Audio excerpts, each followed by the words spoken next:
হাজার হাজার বছর আগের একটি প্রাচীন বিজ্ঞান বলছে আমাদের পুরো খাবারের ক্রমটাই নাকি বৈজ্ঞানিকভাবে ভুল। মানে ধরুন, মিষ্টি বা ডেজার্ট আমরা খাবারের শেষে খাই তো, কিন্তু বলা হচ্ছে এটা শেষে নয়, বরং প্রথমে খাওয়া উচিত। একদম শুরুতেই। শুনতে বেশ অদ্ভুত লাগে, তাই না? হ্যাঁ, ভীষণ অদ্ভুত। কিন্তু এই নিয়মটি কোনো সাধারণ ধারণা থেকে আসেনি আসলে। আধুনিক দুনিয়া যখন ক্যালোরি, প্রোটিন বা কার্বোহাইড্রেট গোনার উপর একেবারে আচ্ছন্ন হয়ে আছে, তখন এক প্রাচীন দর্শন আমাদের শেখাচ্ছে যে প্লেটে কি আছে তার চেয়ে অনেক বেশি গুরুত্বপূর্ণ হল শরীরের ভেতরে ঠিক কি ঘটছে। রাইট। আমরা শুধু বাইরের দিকটাই দেখি। ঠিক। তো আজকের এই বিশদ বিশ্লেষণে আমরা প্রাচীন আয়ুর্বেদিক গ্রন্থ অষ্টাঙ্গ হৃদয়মের পাতা থেকে সেই নিখুঁত বিজ্ঞানকে ডিকোড করতে যাচ্ছি। আচার্য বাগভট রচিত এই গ্রন্থের মাত্রাশীতীয় অধ্যায় আমাদের জানাবে খাবার কিভাবে ওষুধের মতো কাজ করতে পারে, আর কখন সেটা আক্ষরিক অর্থেই বিষে পরিণত হয়। খুব ইন্টারেস্টিং একটা টপিক। এই যে মাত্রাশীতীয় শব্দটা, এটা শুনলেই কিন্তু এর মূল দর্শনটা বেশ পরিষ্কার হয়ে যায়। মানে শব্দটা দুটি অংশের সমন্বয়ে তৈরি। মাত্রা, যার অর্থ হলো পরিমাণ, এবং অসিত্য, যার মানে হলো খাদ্য। আচ্ছা। আর এই খাদ্যের আবার চারটে নির্দিষ্ট ধরনের কথা বলা হয়েছে: ভক্ষ্য, লেহ, পেয় এবং প্রাশ্য। মানে ধরনগুলো যদি একটু বুঝিয়ে বলেন। হ্যাঁ, মানে ভক্ষ্য হলো যা চিবিয়ে খাওয়া হয়, লেহ মানে যা চেটে খাওয়া হয়, পেয় হলো যা আমরা পান করি, আর প্রাশ্য মানে যা সরাসরি গিলে খাওয়া হয়। তো এই প্রতিটি ধরনের খাদ্যের হজম প্রক্রিয়া কিন্তু আলাদা। বুঝতে পারছি। সুতরাং এটি মূলত সঠিক পরিমাণের খাদ্য গ্রহণের একটি অত্যন্ত সূক্ষ্ম বিজ্ঞান। কিন্তু একটা ব্যাপার কি, এই সঠিক পরিমাণ বলতে তো একটা বিভ্রান্তি তৈরি হতে পারে আমাদের মনে। সবার মেটাবলিজম বা হজম শক্তি তো আর এক নয়। তো এই পরিমাপের মানদণ্ডটা আসলে কি? এটাই এই দর্শনের সবচেয়ে লজিক্যাল দিক।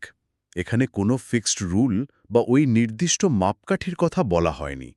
সঠিক পরিমাণ মূলত নির্ভর করে একজন ব্যক্তির নিজস্ব অগ্নি বা হজম শক্তির ওপর এবং খাদ্যের প্রকৃতির ওপর। খাদ্যের প্রকৃতি বলতে হালকা বা ভারী এরকম কিছু? একদম তাই। আয়ুর্বেদে খাদ্যকে মূলত ভারী এবং হালকা এই দুই ভাগে ভাগ করা হয়েছে। ভারী খাবার, ধরুন মাংস বা দুগ্ধজাত খাবার, এগুলো হজম হতে অনেক বেশি শক্তির প্রয়োজন হয়। ন্যাচারালি। তাই বলা হয়েছে ভারী প্রকৃতির খাবার পেট ভরার অর্ধেক পরিমাণ খাওয়া উচিত। ও আচ্ছা। আর হালকা খাবারের ক্ষেত্রে নিয়মটা কি? হালকা খাবার যা খুব সহজে হজম হয়, তার ক্ষেত্রেও কিন্তু পুরোপুরি গলা পর্যন্ত পেট ভরার কোনো নিয়ম নেই। টেক্সট অনুযায়ী সঠিক পরিমাণের খাবার হলো তাই যা শরীরে কোনো রকম ভারাক্রান্ত অনুভূতি তৈরি না করে খুব সহজেই হজম হয়ে যায়। মানে খেয়ে যাতে আইঢাই না লাগে। ঠিক। এর একটি খুব স্পষ্ট লক্ষণ বলা হয়েছে: সকালে যে খাবারটা গ্রহণ করা হলো তা যদি সন্ধ্যার মধ্যে পুরোপুরি হজম হয়ে যায় এবং শরীরে আবার সতেজতা ফিরে আসে, তবে বুঝতে হবে সেটাই ছিল সঠিক মাত্রা। আমি যদি এই মেকানিজমটাকে একটা ক্যাম্পফায়ারের সাথে তুলনা করি, তাহলে বিষয়টা বোধহয় আরও পরিষ্কার হয়। মানে আমাদের ভেতরের এই অগ্নি বা হজম শক্তি হল ওই ক্যাম্পফায়ারের আগুন। তো আগুন যদি খুব প্রবল থাকে, তবে সেখানে ভারী কাঠের গুঁড়ি মানে ভারী খাবার দিলেও তো তা অনায়াসে পুড়ে ছাই হয়ে যাবে। একদম পারফেক্ট উপমা। আর আগুন যদি দুর্বল হয়, তখন সেখানে হালকা শুকনো ডালপালা বা পাতা, অর্থাৎ হালকা খাবার অতিরিক্ত পরিমাণে দিয়ে ফেললে ওই দুর্বল আগুনটা দপ করে নিভেই যেতে পারে। বাপরে। হ্যাঁ, ঠিক এই কারণেই হজম শক্তি কমে গেলে হালকা খাবারও হিসেব করে খাওয়ার নির্দেশ দেওয়া হয়েছে। ভারী খাবার তো শরীরের জন্য তখন মারাত্মক ক্ষতিকর। রাইট। এই নিয়ম না মানলে শরীরের উপর ঠিক কী প্রভাব পড়তে পারে তার মেকানিজমটা জানা খুব দরকার। যদি চরম পন্থায় যাওয়া হয়, অর্থাৎ ধরুন প্রয়োজনের তুলনায় খুব কম খাওয়া হয় বা অনেক বেশি খাওয়া হয়, তখন শরীরের ভেতরে কী ধরনের চেঞ্জেস হয়? প্রথমেই আসা যাক খুব কম খাওয়ার ক্ষেত্রে, যাকে টেক্সটে বলা হচ্ছে হীন মাত্রা। দিনের পর দিন প্রয়োজনের তুলনায় কম খেলে শরীরের শক্তি ও সতেজতা তো কমবেই, কিন্তু এর সবচেয়ে বড় বিপদ হল এটি শরীরে ৮০ ধরনের বাত বা ভ্যাটা রোগের সৃষ্টি করে। ৮০ ধরনের রোগ? শুধুমাত্র কম খাওয়ার কারণে বাত বা ভ্যাটা রোগ কেন হবে? এর পেছনের বিজ্ঞানটা ঠিক কী? আয়ুর্বেদের মূল ভিত্তি হল ত্রিদোষ: বাত, পিত্ত এবং কফ। বাত মূলত বাতাস এবং শূন্যস্থানের প্রতিনিধিত্ব করে, মানে স্পেস। যখন পাকস্থলিতে পর্যাপ্ত খাবার থাকে না তখন সেখানে শূন্যস্থান স্বাভাবিকভাবেই বেড়ে যায়। ফাঁকা জায়গা তৈরি হয়। রাইট। এই অতিরিক্ত শূন্যস্থান শরীরের ভেতরে রুক্ষতা এবং বায়ুর প্রকোপ বাড়িয়ে দেয়। বাত যেহেতু শরীরের স্নায়ুতন্ত্র এবং চলন নিয়ন্ত্রণ করে, তাই এই শূন্যতা থেকে জয়েন্টের ব্যথা, স্নায়বিক দুর্বলতা এবং পেশির ক্ষয়ের মতো ৮০ রকম মারাত্মক রোগের সৃষ্টি হয়। তার মানে যারা ভাবেন যে না খেয়ে থাকাটা একটা স্বাস্থ্যকর উপায় ওজন কমানোর, এটা মূলত শরীরকে ভেতর থেকে শুকিয়ে ফেলা। তা একদমই তাই। একদমই তাই। এবার বিপরীত দিকটায় আসা যাক। অধিক মাত্রা বা অতিরিক্ত খাবার খেলে কি হয়? অতিরিক্ত খেলে শরীরের এই ৩টি দোষ, বাত, পিত্ত এবং কফ, একসাথে কুপিত বা বিক্ষুব্ধ হয়ে ওঠে। ৩টি মেকানিজম একসাথে বিগড়ে গেলে মূলত ২ ধরনের অবস্থার সৃষ্টি হয়: অলসক এবং বিসূচিকা। অলসক, এটা কি ধরনের অবস্থা? অলসক হলো এমন একটা অবস্থা যেখানে অতিরিক্ত অপাচ্য খাবার পেটের ভেতরে জ্যাম হয়ে যায়। এটি উপরের দিকে বা নিচের দিকে কোনো দিকেই যেতে পারে না। পুরো পরিপাকতন্ত্র একদম অবরুদ্ধ হয়ে যায়। বাপরে, মানে খাবার পুরো আটকে যায়? হ্যাঁ, আর এর একটি চরম রূপ হল দণ্ডলোসক। এই অবস্থায় অপাচ্য খাবারের প্রভাবে শরীর দণ্ড বা লাঠির মতো শক্ত হয়ে যায়, যা অনেক ক্ষেত্রে নিরাময় অযোগ্য। তার মানে শরীরের পেশিগুলো ওই খাবারের বিষক্রিয়ায় প্যারালাইজড হয়ে যাচ্ছে? আর দ্বিতীয়টা কি বললেন? বিসূচিকা। হ্যাঁ, বিসূচিকা। এর ক্ষেত্রে শরীর সেই অবরুদ্ধ খাবারকে যে কোনো উপায়ে বের করে দেওয়ার চেষ্টা করে। তখন তীব্র বমি এবং ডায়রিয়া শুরু হয়। এর একটি বিশেষ লক্ষণ হল এই সময় শরীরে সূচ ফোটার মতো মারাত্মক তীক্ষ্ণ ব্যথা হতে থাকে। ও আচ্ছা, সূচ ফোটার মতো ব্যথা থেকেই কি বিসূচিকা নামটা এসেছে? একদম ঠিক ধরেছেন। এই সূচ বা সূচিকা ফোটার মতো ব্যথার কারণেই এর নাম বিসূচিকা। আটকে থাকা খাবারের গাঁজন বা ধরুন ফার্মেন্টেশন থেকে যে অতিরিক্ত গ্যাস তৈরি হয় তা স্নায়ুগুলোতে প্রচণ্ড চাপ ফেলেই এই ব্যথার সৃষ্টি করে। এই তীব্র বিষক্রিয়ার যে একটা দীর্ঘমেয়াদী রূপ আছে, সেটা কিন্তু আরও বেশি চিন্তার। আমি দেখেছি টেক্সটে বিষ নামের একটা অবস্থার কথা উল্লেখ আছে, যেখানে পেটের খাবার আক্ষরিক অর্থেই বিষে পরিণত হয়। হ্যাঁ, এটি অত্যন্ত জটিল একটি শারীরবৃত্তীয় অবস্থা। আগের বেলার খাবার পুরোপুরি হজম হওয়ার আগেই যদি আবার পেট ভরে খাবার খাওয়া হয় তখন পরিপাকতন্ত্র খুব দ্বিধায় পড়ে যায়। মানে সে কি আগেরটা হজম করবে নাকি Yes. নতুনটা? রাইট। সে আগের খাবার হজম করবে নাকি নতুন খাবারকে প্রসেস করবে। ফলে ওই অপাচ্য খাবারগুলো পেটের ভেতর আটকে থেকে নামক এক ধরনের আঠালো উপাদানে পরিণত হয়। এই যখন দীর্ঘক্ষণ পেটে থাকে তখন তা পচতে শুরু করে এবং বিষে রূপান্তরিত হয়। কিন্তু একে সরাসরি বিষ বলা হচ্ছে কেন? কারণ সত্যিকারের একটি বিষের যে 10টি আণবিক বা রাসায়নিক গুণাবলী থাকে, এই দীর্ঘক্ষণ জমে থাকা অপাচ্য খাবার ঠিক সেই একই গুণাবলী ধারণ করে এবং সিস্টেমিক টক্সিসিটি তৈরি করে। তার মানে শরীর তখন আর খাদ্যের পুষ্টি নিচ্ছে না, উল্টে বিষ শোষণ করছে। কিন্তু যদি পেটের ভেতরের খাবার সত্যিই বিষে পরিণত হয়, তবে তার চিকিৎসা কিভাবে সম্ভব? সাধারণ বদহজম আর বিষের চিকিৎসা নিশ্চয়ই এক সমীকরণে মিলবে না। এই জায়গাটিতেই সবচেয়ে বড় প্যারাডক্স তৈরি হয়। অপাচ্য খাবার বা ওই যে আমকে হজম করানোর জন্য মেটাবলিজম বাড়ানো দরকার, অর্থাৎ প্রয়োজন উষ্ণ বা গরম প্রকৃতির চিকিৎসা। আগুন বাড়াতে হবে। কিন্তু শরীরের ভেতর যে বিষক্রিয়া বা প্রদাহ তৈরি হয়েছে তাকে শান্ত করার জন্য আবার প্রয়োজন শীতল বা ঠান্ডা প্রকৃতির চিকিৎসা। ও, বুঝতে পেরেছি। এই সম্পূর্ণ বিপরীতমুখী চিকিৎসার কারণে বিষ অত্যন্ত বিপজ্জনক। গরম চিকিৎসা দিলে বিষের প্রভাব বেড়ে যায়, আর ঠান্ডা চিকিৎসা দিলে বদহজম আরও তীব্র হয়। শরীর একটা ডেডলকে আটকে যায়। সত্যি, মানে শরীরের ভেতরে সম্পূর্ণ নিজেদের ভুলেই এমন একটা টাইম বোমা তৈরি হচ্ছে, যাকে ডিফিউজ করার সরাসরি কোনো উপায় নেই। এই ভয়ঙ্কর অবস্থার আগের ধাপটাই তো সাধারণ বদহজম বা অজীর্ণ। তো এই অজীর্ণ থেকে মুক্তির উপায়গুলো কিভাবে বর্ণনা করা হয়েছে? বদহজম বা অজীর্ণ মূলত 3 ধরনের হয়ে থাকে, যা নির্ভর করে কোন দোষটি প্রকট হয়েছে তার উপর। প্রথমটি হল আমাজীর্ণ, যা কফ দোষের কারণে হয়। কফ হল মাটি এবং পানির মিশ্রণ। আচ্ছা। তাই এই বদহজমে শরীর ভারী হয়ে যায়, গাল ও চোখের পাতা ফুলে যায় এবং সারাক্ষণ একটা বমি বমি ভাব থাকে। আর দ্বিতীয়টা? দ্বিতীয়টি বিষটবধাজীর্ণ, যা বাত দোষের কারণে হয়। বাত মানে বাতাস। তাই এর লক্ষণ হল পেটে প্রচণ্ড শুল ব্যথা, কোষ্ঠকাঠিন্য এবং পেট ফেঁপে যাওয়া। আর তৃতীয়টি হল বিদগ্ধাজীর্ণ, যা পিত্তদোষের কারণে হয়। পিত্ত মানে তো আগুন বা তাপ, তাই না? ঠিক। এর ফলে প্রচণ্ড তৃষ্ণা, টক ঢেকুর ওঠা এবং শরীরের ভেতরে প্রচণ্ড জ্বালাপোড়া অনুভব হয়। লক্ষণ দেখেই বোঝা যাচ্ছে যে ভেতরে ঠিক কী ধরনের অসামঞ্জস্য তৈরি হয়েছে। এই ৩ অবস্থার সমাধানের জন্য লঙ্ঘন বা উপবাসের কথা বলা হয়েছে। কিন্তু এই উপবাস বা ফাস্টিংয়ের মেকানিজমটা সবার জন্য এক নয়। একদমই না। আধুনিক ফাস্টিং ট্রেন্ডে যেমন সবাই একই রুটিন ফলো করতে চায়, প্রাচীন বিজ্ঞান সেটার সম্পূর্ণ বিরোধী। দোষের তীব্রতার উপর ভিত্তি করে চিকিৎসার স্তর বলা হয়েছে ৩টি। স্তরগুলো কীরকম? সমস্যা যদি খুব মৃদু হয়, তবে শুধুমাত্র উপবাস করলেই চলবে। পরিপাকতন্ত্রকে বিশ্রাম দিলে সে নিজেই নিজেকে সারিয়ে তোলে। যদি সমস্যা মধ্যম মাত্রার হয়, তখন শুধু উপবাসে কাজ হয় না। উপবাসের পাশাপাশি হজমকারক বা পাচক ওষুধও দিতে হয়, যাকে বলা হয় লঙ্ঘন পাচন। আর যদি খুব চরম আকার ধারণ করে? যদি বিষক্রিয়া বা দোষ খুব চরম মাত্রায় পৌঁছায়, তখন উপবাস বা ওষুধ কোনোটাতেই আর কাজ হয় না। তখন সম্ভবত শরীর থেকে সরাসরি ওই টক্সিনগুলো বের করে ফেলার প্রয়োজন হয়। ঠিক। তখন দোষাবশেচন বা এলিমিনেশন থেরাপি প্রয়োগ করতে হয়, যাকে আধুনিক পরিভাষায় ডিটক্স বা আয়ুর্বেদের ভাষায় পঞ্চকর্ম বলা যেতে পারে। বমি করানো বা এনিমা দেওয়ার মাধ্যমে শরীর থেকে সরাসরি ওই বিষাক্ত উপাদান বের করে দেওয়া হয়। এই মৃদু উপবাসের ক্ষেত্রে টেক্সটের একটা উপমা বেশ ইন্টারেস্টিং লেগেছে আমার। অল্প বাতাস আর রোদ যেমন কোনো জলাশয়ের সামান্য পানি অনায়াসে শুষে নেয় বা বাষ্পীভূত করে দেয়, ঠিক তেমনি মৃদু উপবাসী শরীরের ছোটখাটো দোষগুলোকে শুষে নিতে পারে।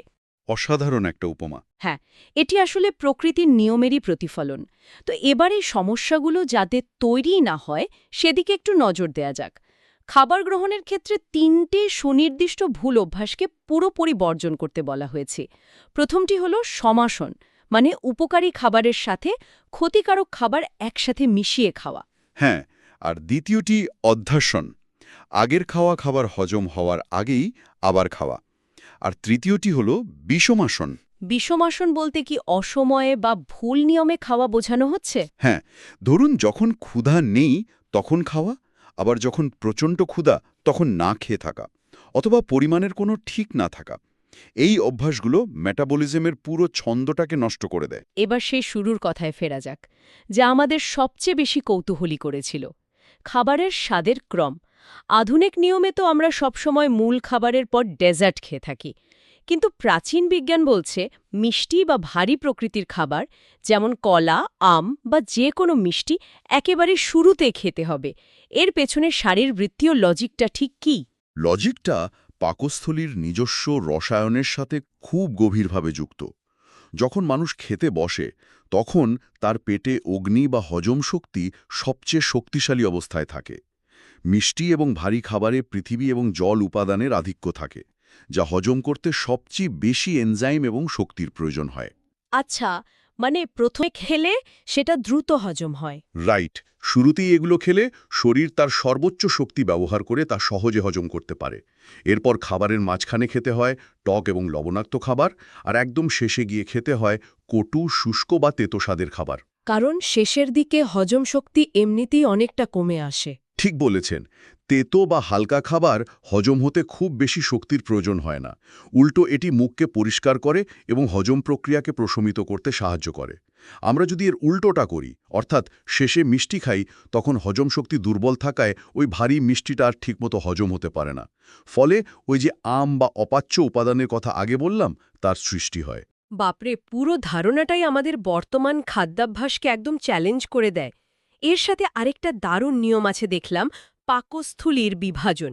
পেট ভরে খাওয়ার বদলে পাকস্থলীকে 4 ভাগে ভাগ করার একটা পরিমাপ দেওয়া হয়েছে। হ্যাঁ, এই মেকানিজমটি পরিপাকের জন্য সবচেয়ে জরুরি।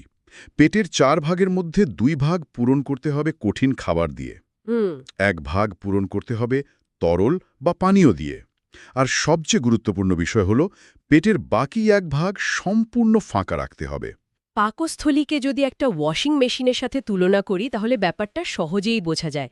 ধরুন মেশিনের ভেতর যদি 100 ভাগ জায়গা শুধু কাপড় দিয়ে ঠেসে দেওয়া হয়, তাহলে তো মেশিনের মোটরটাই আটকে যাবে। একদম, কাপড় পরিষ্কার হওয়া তো দূরের কথা, মেশিনটাই নষ্ট হয়ে যাবে। ঠিক এই মেকানিজমটাই আমাদের পাকস্থলীতে কাজ করে। ওই 1 ভাগ ফাঁকা জায়গাটা মূলত সেই স্পেস যা ভেতরের খাবার এবং গ্যাস্ট্রিক জুসকে ব্লেন্ড বা মিক্স হতে সাহায্য করে। রাইট। গলা পর্যন্ত খাবার গিলে ফেললে ওই ব্লেন্ডিংয়ের জায়গাটাই তো আর থাকে না, আর ভেতরে বাদ বা বাতাস চলাচলের জায়গা না থাকলে ওই অলসক রোগের মতো খাবার পেটে আটকে জ্যাম হয়ে যায়। একদম নিখুঁত পর্যবেক্ষণ। তো খাবার তো খাওয়া হলো, কিন্তু হজমের প্রক্রিয়া কি সেখানেই শেষ? মোটেই না। এরপর আসে অনুপান বা খাবার শেষের পানীয়র কথা। অনু মানে পরে, আর পান মানে পানীয়। এটি মূলত একটি ক্যারিয়ার বা বাহক হিসেবে কাজ করে, যা খাবারের পুষ্টিকে শরীরের কোষ পর্যন্ত পৌঁছে দেয়। আচ্ছা, অনুপানের নিয়মটা কি? এর নিয়ম হল, অনুপানের গুণাবলী খাবারের ঠিক বিপরীত হওয়া উচিত, কিন্তু তা শরীরের কোনো ক্ষতি করবে না। বিপরীত গুণাবলী বলতে ঠিক কি বোঝানো হচ্ছে? যেমন ধরুন, কেউ যদি দই খায় বা অ্যালকোহল গ্রহণ করে, তখন তার শরীরে গরম বা পিত্ত তৈরি হয়। এর প্রভাব কাটাতে ঠান্ডা পানি হল সেরা অনুপান। অন্যদিকে যদি এমন কিছু খাওয়া হয় যা হজম হতে খুব কষ্ট হয়, যেমন খুব ভারী স্টার্চ বা ময়দার খাবার, তখন ঠান্ডা পানি খেলে সেটা পেটে গিয়ে আরও জমে যাবে। তখন তো গরম পানি লাগবে। একদম। এই ধরনের খাবারের পর গরম পানি পান করা উচিত, যা ওই ভারী খাবারটাকে গলিয়ে বা ভেঙে ফেলতে সাহায্য করে। শরীরের অবস্থা অনুযায়ী পানীয়র এই নির্বাচন কি ওজন কমানো বা বাড়ানোর ক্ষেত্রে প্রভাব ফেলে? খুব গভীরভাবে প্রভাব ফেলে। ধরুন, কেউ যদি ওজন কমাতে চায়, তবে খাবার পর মধু এবং পানি মিশিয়ে খাওয়া তার জন্য ভীষণ কার্যকরী। মধুর একটা স্ক্র্যাপিং বা ছেঁচে ফেলার ক্ষমতা আছে, যা মেদ গলাতে সাহায্য করে। বাহ, দারুণ তো। আবার যারা রুগ্ন ওজন বাড়াতে চায়, তাদের জন্য অ্যালকোহল বা মাংস খাওয়ার পর ওয়াইন পান করার কথা বলা হয়েছে। ওয়াইনের অম্লতা ভারী প্রোটিনকে ভাঙতে এবং শরীরে দ্রুত শক্তি যোগাতে কাজ করে। কিন্তু এই অনুপান তো সব বয়সের বা সব অবস্থার মানুষের জন্য প্রযোজ্য নয়। আমি পড়ছিলাম যে কিছু কিছু ক্ষেত্রে পানীয় গ্রহণ থেকে বিরত থাকার কথাও বলা হয়েছে। হ্যাঁ, যাদের কণ্ঠস্বর বা শ্বাসনালীর সমস্যা আছে, যেমন গায়ক বা যারা ধরুন মাথার রোগে ভুগছেন, তাদের খাওয়ার পর এই অনুপান গ্রহণ করা নিষেধ। কারণ খাওয়ার পর পানীয় গ্রহণ করলে তা সাময়িকভাবে কফ বাড়িয়ে দিতে পারে, যা গলা বা বুকে সমস্যার অবনতি ঘটায়। আচ্ছা, এবার খাওয়ার পরপরই আরেকটি সাধারণ ভুল অনেকেই করেন, সরাসরি বিছানায় চলে যাওয়া। এই সম্পর্কে প্রাচীন টেক্সটের নির্দেশনা কতটা স্পষ্ট? অত্যন্ত সুনির্দিষ্ট। খাওয়ার পরপরই ভালোভাবে হাত ও মুখ ধুয়ে ফেলার কথা বলা হয়েছে। এরপর পান চিবানোর কথা আছে, যা লালা নিঃসরণ বাড়িয়ে হজমে সাহায্য করে। আর সবচেয়ে গুরুত্বপূর্ণ প্রোটোকল হল, খাওয়ার পর অন্তত ১০০ গজ হাঁটতে হবে। ১০০ গজ? হ্যাঁ, তবে কোনোভাবেই খাওয়ার পরপরই ঘুমানো, রোদে যাওয়া বা কোনো দীর্ঘ ভ্রমণে বের হওয়া যাবে না। এই রোদে যাওয়া বা ঘুমানোর নিষেধাজ্ঞার পেছনের মেকানিজমটা কি? ঘুমালে শরীরের মেটাবলিজম বা পরিপাকতন্ত্রের কাজ ধীর হয়ে যায়, ফলে খাবার ঠিকমতো হজম না হয়ে পচতে শুরু করে। আর রোদে গেলে শরীরের রক্তপ্রবাহ পাকস্থলী থেকে সরে গিয়ে ত্বকের দিকে চলে যায়, শরীরকে ঠান্ডা রাখার জন্য। ওহ, ফলে হজমের যে রক্তের প্রয়োজন ছিল সেটা আর পাওয়াই যায় না। একদম ঠিক। এই পুরো আলোচনা থেকে একটা জিনিস খুব পরিষ্কার হয়, এটি কেবল একটি ডায়েট চার্ট নয়, বরং মানবদেহের মেটাবলিজমকে কেন্দ্র করে তৈরি হওয়া একটি অত্যন্ত সূক্ষ্ম ম্যানুয়াল। কখন খাওয়া হচ্ছে, কোন স্বাদের খাবার আগে দেওয়া হচ্ছে, ভেতরের মোটর ঘোরার জন্য কতটুকু স্পেস রাখা হচ্ছে, সবকিছুই একদম বিজ্ঞানভিত্তিক। ঠিক বলেছেন। খাদ্যই জীবন, কিন্তু ভুল নিয়মে, ভুল মাত্রায় এবং ভুল সময়ে গ্রহণ করলে এই খাদ্যই আবার শরীরের জন্য সবচেয়ে বড় বিষ। সুস্থতা নির্ভর করে এই দুইয়ের মাঝখানের সূক্ষ্ম ভারসাম্যটুকু বজায় রাখার উপর। আজকের এই বিশদ আলোচনা শেষে একটা গভীর চিন্তার জায়গা তৈরি হয়। আধুনিক জীবনে আমরা যখন সুপারমার্কেটে যাই, তখন প্রতিটি খাবারের প্যাকেটের পেছনে থাকা নিউট্রিশন লেভেলের দিকে ঘন্টার পর ঘন্টা তাকিয়ে থাকি। ক্যালোরি কতটা, ফ্যাট কতটা, কার্বোহাইড্রেট কতটা, আমাদের পুরো মনোযোগটা আটকে আছে প্লেটের উপর। আমরা শুধু বাইরেটাই দেখছি। রাইট। কিন্তু হাজার বছর আগের এই প্রাচীন বিজ্ঞান আমাদের শেখায় যে আমরা কি খাচ্ছি তার চেয়েও অনেক বেশি গুরুত্বপূর্ণ হল আমাদের ভেতরের মেকানিজমটা সেই খাবারকে কিভাবে গ্রহণ করছে। আমরা কি খাবারের গুণমান নিয়ে অতিরিক্ত ভাবতে গিয়ে আমাদের পাকস্থলীর ওই ফাঁকা জায়গাটা কিংবা আমাদের ভেতরের হজম শক্তির আগুনটাকে পুরোপুরি অবহেলা করছি না? আধুনিক জীবনযাপনের এই ইঁদুর দৌড়ে শ্রেষ্ঠ পুষ্টিকর খাবার খেয়েও যদি ভেতরের ইঞ্জিনটাই জ্যাম হয়ে যায়, তবে সেই পুষ্টির আদৌ কোনো দাম আছে কি? সত্যি ভাবার মতো একটা বিষয়। যারা শুনছেন তাদের কাছে অনুরোধ রইল, পরবর্তী কোনো ভারী খাবারের টেবিলে বসার আগে প্লেটের খাবারের দিকে তাকানোর পাশাপাশি নিজের ভেতরের সেই আগুনের কথাটা অন্তত একবার ভেবে দেখবেন। ভালো থাকবেন।